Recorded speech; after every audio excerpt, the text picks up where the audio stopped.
Hello guys, so ayan na prepare natin yung mga ingredients. So meron na tayo dito for igado recipe. Meron tayong carrots, and then potato, and then bell pepper, green bell pepper. Tapos na-slice ko na rin yung marinated na liver, and then yung marinated natin na liempo. And then meron tayo dito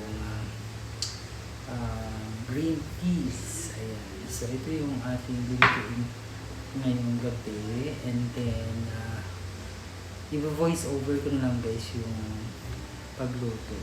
Kasi medyo maingay dito sa kapitbahay.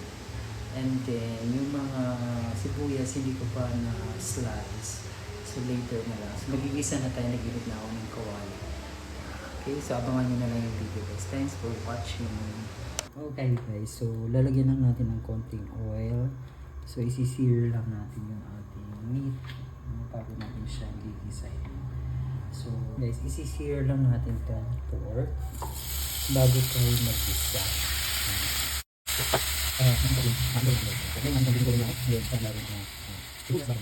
And guys, medyo golden brown na siya. So lalagyan na natin ng space dun sa gitna.